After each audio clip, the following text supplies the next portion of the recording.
सुनेत्राताई, महिलांनी या सर्वसमावेशक धोरणामध्ये शासनाच्या सगळ्या योजनांमध्ये सहभागी होऊन पुढे यावं याकरता काय सांगू शकाल आपण? तसं पाहिलं तर महिला सगळ्या क्षेत्रात आता पुढे आलेल्या आहेत आणि मला असं वाटतं की आता या ज्या योजना आहेत त्यांचं महत्त्व अगदी तळागाळापर्यंत पोचलेलं आहे आणि जास्तीत जास्त महिला या सगळ्या गोष्टींचा उपभोग घेण्यासाठी पुढे येत आहेत. महाराष्ट्र सरकार सगळ्यांमध्ये त्यांना मदतीचा हात पुढे करतोय.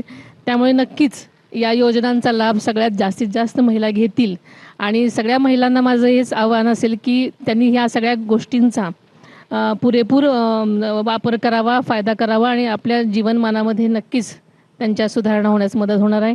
आणि हा प्रत्येक घटकांवरती, जीवनातल्या प्रत्येक घटकांवरती आदरणीय मुख्यमंत्री साहेबांनी प्रकाश टाकलेला आहे, त्याचा प्रभाव दिसतोय आणि खरोखरच अत्यंत समर्पक, सर्वसमावेशक आणि महाराष्ट्राला गती देणारा हा अर्थसंकल्प असल्यामुळे खरंच मी मुख्यमंत्री साहेबांचं मी परत एकदा अभिनंदन करते आणि महाराष्ट्राच्या जनतेला सुद्धा नक्कीच हा अर्थसंकल्प पटला असेल.